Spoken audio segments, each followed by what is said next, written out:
ಕುದುರೆಯ ಹಣೆಯಲ್ಲಿ ಲೇಖನವಿತ್ತೆ. ಹೌದು. ಅದನ್ನು ನೀನು ಇಲ್ಲಿಯ ತನಕ ತಂದಿದ್ದಿ ಅಂತಾದ್ರೆ ತಡ ಯಾಕೆ? ವಾಚಿಸಿ ಬಿಡು, ವಾಚಿಸಿ ಬಿಡು. ಹಾಗೇ ತಾರಗೀರ ಗುಲಾಬಿ ಚಂದ್ರನು ದಾರ ಗುಣ ಗಂಭೀರ ಉದಾರ ಗುಣ ಗಂಭೀರ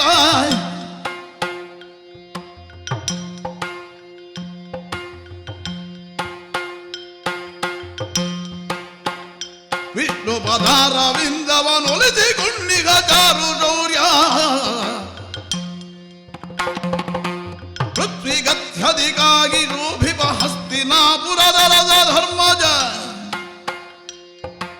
ವಿಸ್ತರಿಸಿದ ಯಾಗ ಹಯವಿದು ಶಕ್ತಿ ಹರು ವಿಸ್ತರಿಸಿದ ಯಾಗ ಹಯವಿದು ಶಕ್ತಿ ಹರು.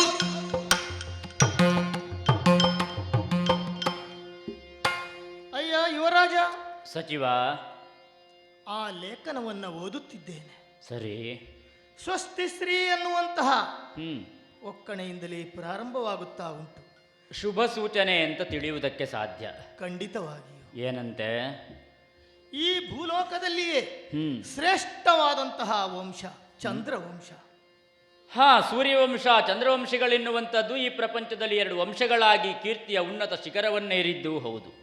ಆ, ಹ್ಮ್ ಆ ಚಂದ್ರವಂಶದ ಹ್ಮ್ ಪ್ರಕೃತ ಹಸ್ತಿನಾವತಿಯಲ್ಲಿ ಅರಸನಾಗಿರುವ ಪರಮ ಧಾರ್ಮಿಕನೂ ಧರ್ಮಿಷ್ಠನೂ ಆದಂತಹ ಹ್ಮ್ ಧರ್ಮರಾಯ ಬರೆದಂತಹ ಓಲೆ ಇದು.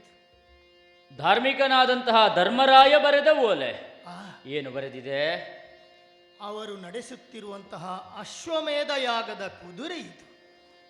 ಧರ್ಮರಾಯನು ಅಶ್ವಮೇಧ ಯಾಗವನ್ನು ಕೈಗೊಂಡವನಿದ್ದಾನೆ. ಆ, ಕಾರಣ ಏನು ಅಂತ ಬರೆದಿದೆಯಾ ಅದರಲ್ಲಿ? ಅಶ್ವಮೇಧ ಬಂಧು ಹತ್ಯಾ ದೋಷವನ್ನು ನಿವಾರಿಸುವುದಕ್ಕಾಗಿ ಹಾ, ಅವರು ನಡೆಸುತ್ತಿರುವಂತಹ ಯಾಗ. ಮುಂದೆ ಆ ಯಾಗದ ತುರಗವಿದು. ಹ್ಮ್ ಈ ಯಾಗದ ತುರಗವನ್ನು ಹ್ಮ್ ಬೆಂಗಾವಲಿಗೆ ಹ್ಮ್ ಅದರೊಂದಿಗೆ ಕಳುಹಿಸಿಕೊಟ್ಟಂತಹ ಭಟನಾರು ಗೊತ್ತೇ? ಯಾರು? 3 ಲೋಕದ ಗಂಡ ಎನಿಸಿಕೊಂಡಂತಹ ಪಾರ್ಥ ಅದರ ಬೆಂಗಾವಲಿಗೆ ಬಂದವನಿದ್ದಾನೆ. ಪಾರ್ಥನೇ ಬಂದವನಿದ್ದಾನೆಯೇ? ಆ, ಏನು ಮಾಡಬೇಕಂತೆ? ಇನ್ನು ಮುಂದೆ ಬರೆದಿರುವುದು ಸ್ವಲ್ಪ ಓದಲಿಕ್ಕೆ ಕಷ್ಟ ಆಗುವಂತಹ ವಿಚಾರ. ಕಷ್ಟ ಆದರೂ ವಾಚಿಸಲೇಬೇಕು ತಾನೆ. ಏನು? ಬಲುಪುಳ್ಳವರು ಕಟ್ಟತಕ್ಕದ್ದು, ಹಾ, ಕಟ್ಟಿ ಕಾದತಕ್ಕದ್ದು. ಹ್ಮ್ ಒಂದು ವೇಳೆ ವೇಳೆ ಬಲುಪುಳ್ಳವರು ಕಟ್ಟಿದರೆ ಹ್ಮ್ ಅವರ ಎದೆಯನ್ನ ಮೆಟ್ಟಿ ಹ್ಮ್ ಪಾರ್ಥ ಆ ತುರಗವನ್ನು ಬಿಡಿಸಿಕೊಂಡು ಹೋಗುತ್ತಾನೆ ಅನ್ನುವುದು. ಬಲು ಇಲ್ಲದವರೇನು ಮಾಡಬೇಕಂತೆ?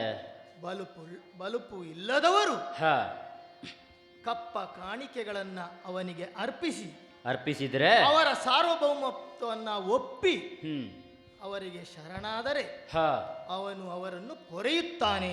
ಶರಣರನ್ನ ಬರೆಯುತ್ತಾನೆ.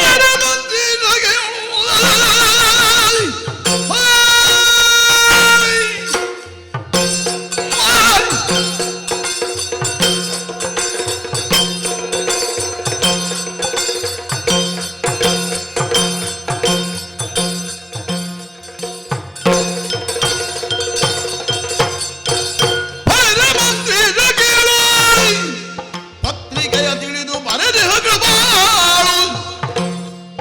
ಇಳೆಗಧಿಕ ತಾನೆನುದಲಿ ತನ್ನ ಹೆಗ್ಗಳಿಗೆ ತಾನೆನುವ ಜಲ್ಲಿ. ಬಳಿರೆ ಮಂತ್ರೀಶ ಬಳಿರೆ. ಏನು ಆಡಿಬಿಟ್ಟೆ ನೀನು? ಏನು ಆಡಿಬಿಟ್ಟೆ? ಕೊನೆಗೆ ಬಳುಹುಳ್ಳವರು ಏನು ಮಾಡಬೇಕು? ಕುದುರೆಯನ್ನ ಕಟ್ಟಬೇಕು. ಬಲುಹು ಇಲ್ಲ ಅಂತಾದ್ರೆ ಕಪ್ಪ ಕಾಣಿಕೆಗಳನ್ನ ಕೊಟ್ಟು ಶರಣಾಗಬೇಕು. ಶರಣಾಗತರಾದವರನ್ನ ಪೊರೆಯುತ್ತಾನೆ ಎನ್ನುವ ಹಾಗೆ ನೀನು ಆಡಿದೆಯಲ್ಲ. ಇದುವೇ ನನಗೆ ಕ್ರೋಧವನ್ನು ಭರಿಸುವುದಕ್ಕೆ ಕಾರಣವಾದುದು. ಬಳಿರೆ ಮಂತ್ರೀಶ ಕೇಳು. ಇಳೆಯಲ್ಲಿ ತಾನೋರ್ವನೇ ಅಧಿಕ ಎನ್ನುವಂತಹ ಮಮತೆಯನ್ನಿರಿಸಿಕೊಂಡಂತಹ ಕ್ಷತ್ರಿಯನಾದಂತಹ ಯಾವನೇ ಬರುವನು ಕೂಡ ಇದನ್ನೇ ಬರೆಯುವುದು ಹೌದು. ಯಾಕೆ? ಅಶ್ವಮೇಧದ ನಿಯಮವೇ ಅದಾಗಿರುತ್ತದೆ. ಬಲ್ಪುಳ್ಳವರು ಕಟ್ಟಿ ಕಾದಾಡುವುದು, ಬಲವಿಹೀನರು ಕಪ್ಪ ಕಾಣಿಕೆಗಳನ್ನು ಕೊಟ್ಟು ಶರಣಾಗತರಾಗುವುದು. ಇದು ಅಹುದು ಅಂತಾದರೂ ಕೂಡ ಓಲೆಯನ್ನ ಬರೆದವ ಕೃಪಾಳುವಾದಂತಹ ಧರ್ಮರಾಯನಾದರೂ ಕೂಡ ತಾನೋರ್ವನೇ ಕ್ಷತ್ರಿಯನಿದ್ದಾನೆ ಎನ್ನುವಂತಹ ಭಾವವನ್ನಿರಿಸಿಕೊಂಡೇ ಪೂಜಿಸಿ ಬಿಟ್ಟವನಿದ್ದಾನೆ ತುರಗವನ್ನು ಎನ್ನುವುದನ್ನ ಓಲೆಯ ಒಕ್ಕಣಿಗೆಯಿಂದ ತಿಳಿಯುವುದಕ್ಕೆ ಸಾಧ್ಯವಾಗುತ್ತದೆ. ಬಲ ಎನ್ನುವಂಥದ್ದು ಕೇವಲ ಪಾಂಡವರಿಗೆ ಮಾತ್ರ ಸೀಮಿತವಾದುದಲ್ಲ ತಾನೆ. ಕ್ಷತ್ರಿಯರಾಗಿದ್ದುಕೊಂಡು ಈ ಪ್ರಪಂಚದ ಬೆಳಕನ್ನ ಯಾರೆಲ್ಲರೂ ಕಾಣುತ್ತಾರೋ ಅವರೆಲ್ಲರಿಗೂ ಕೂಡ ಒಂದರ್ಥದಲ್ಲಿ ಬಾಹುಬಲರಿದ್ದಾರೆ. ಅವರು ತನ್ನ ಬಾಹುಗಳಲ್ಲಿ ಆ ನಾರಾಯಣನೇ ನೆಲೆ ನಿಂತಿದ್ದಾನೆ ಎನ್ನುವಂತಹ ಕಾರಣಕ್ಕೋಸ್ಕರವಾಗಿಯೇ ಕ್ಷತ್ರಿಯರಾದವರು ಕೂಡ ರಣೋತ್ಸಾಹದಿಂದ ಮೆರೆಯುವುದಕ್ಕೆ ಸಾಧ್ಯವಾಗುತ್ತದೆ. ಕೃಪಾಳುವಾದಂತಹ ಧರ್ಮರಾಯ ಗೋತ್ರ ಹತ್ಯೆಯ ದೋಷ ಪರಿಹಾರಾರ್ಥವಾಗಿ ಶಂಕೆಯನ್ನು ಆವರಿಸಿದ ಮೂಲಕವಾಗಿ ಇಂತಹ ಒಂದು ಯಜ್ಞವನ್ನು ಕೈಗೊಂಡಿದ್ದಾನೆ ಅಂತಾದ್ರೆ ಅದಕ್ಕೆ ಬೆಂಗಾವಲಾಗಿ ಬಂದವ ಪಾರ್ಥನಿದ್ದಾನೆ.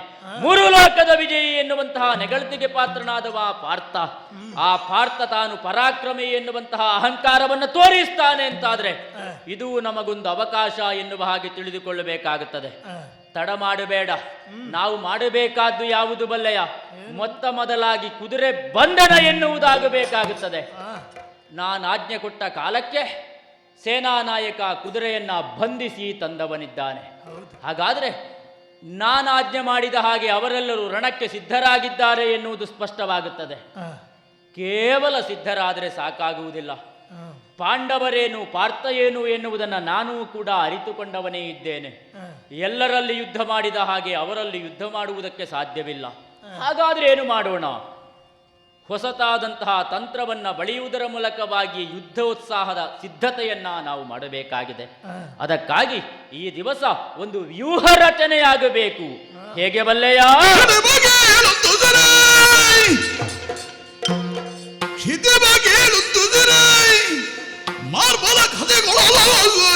ನಮ್ಮ ಸೇನೆ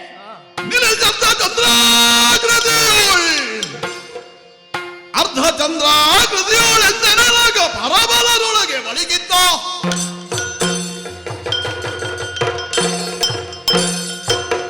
ಸಚಿವ, ಯುದ್ಧವನ್ನು ಮಾಡುವಂತಹ ಕಾಲದಲ್ಲಿ ಬೇರೆ ಬೇರೆಯಾದಂತಹ ವ್ಯೂಹಗಳನ್ನು ರಚಿಸುವುದರ ಮೂಲಕವಾಗಿ ಯುದ್ಧವನ್ನು ಮಾಡುವಂತಹ ಕ್ರಮವನ್ನ ನಾವು ಕೂಡ ಕಲಿತುಕೊಂಡವರೇ ಇದ್ದೇವೆ. ಪಾಂಡವರ ಇತಿಹಾಸವನ್ನೇ ನಾವು ಗಮನಿಸಿದೆವು ಅಂತಾದರೆ ನಾನಾ ವಿಧವಾದಂತಹ ವ್ಯೂಹ ರಚನೆಗಳನ್ನು ಮಾಡುವುದರ ಮೂಲಕವಾಗಿ ಯುದ್ಧವನ್ನು ಮಾಡಿದವರು ಅವರಿದ್ದಾರೆ.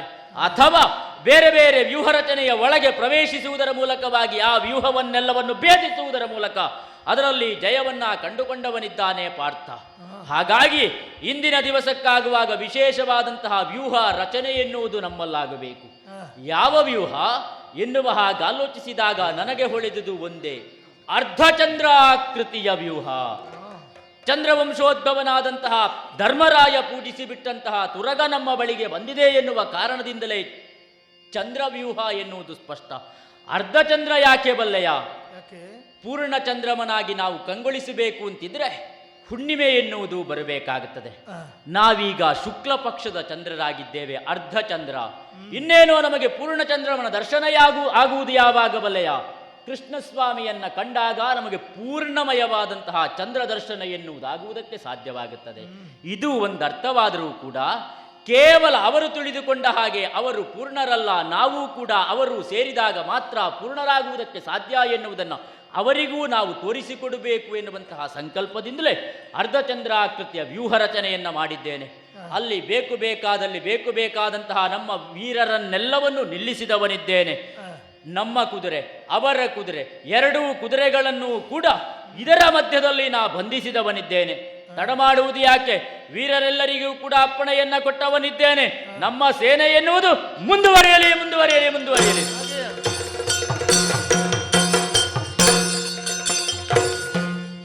ಪ್ರದುಳ ಬಲ ಪಾರ್ಥನಿಗೆ ಲಕ್ಷ್ಮೀ ಬದಿ ಮಯೂರ ಧ್ವಜನ ಪರಿಗಳ ಶ್ರುತಗೊಳಿಸುತ್ತಿದ್ದನು. ವಿಲಾಸದೊಳೊರೆವೆ ತಾನೆಂದು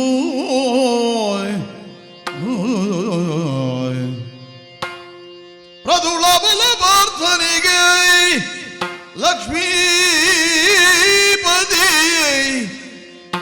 ಮಯೂರ ಧ್ವಜನ ಪರಿಗಳ ಶ್ರುತಗೊಳಿಸುತ್ತಿದ್ದನು ವಿಲಾಸದೊಳು ರೇವೆ ತಾನೆಂದು ಲಾಲಿದು ಪಾರ್ಥ ನೀನು ಪಾರ್ಥ ನಾನಿನ್ನೋಳು ಬೀಳುವ ನುಡಿಗಳನ್ನು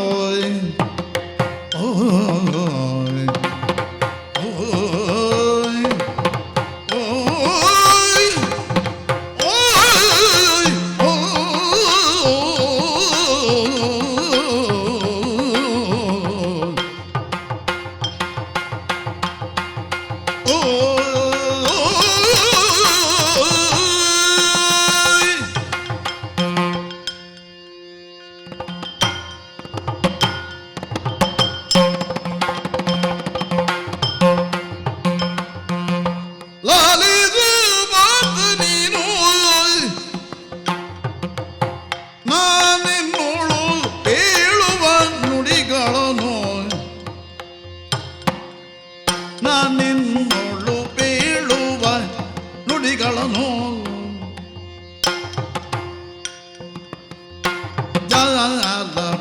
ಜಾಲಬಲ್ಲೆನ್ನಿದಿರು ನಿನ್ನೋಳು ಕಾಳಗಕ್ಕೆ ನಿಂದಿರುವ ಭಟ ಜಾಲಬಲ್ಲೆನ್ನಿದಿರು ನಿನ್ನೋಳು ಕಾಳಗಕ್ಕೆ ನಿಂದಿರುವ ಭಟ ಕಟ್ಟಾಳು ವೈಷ್ಣವೀರ ಪೃಥ್ವಿ ಬಾರರೊಳಗಗಳ ಬಲಾನ್ವಿತ ಜಲ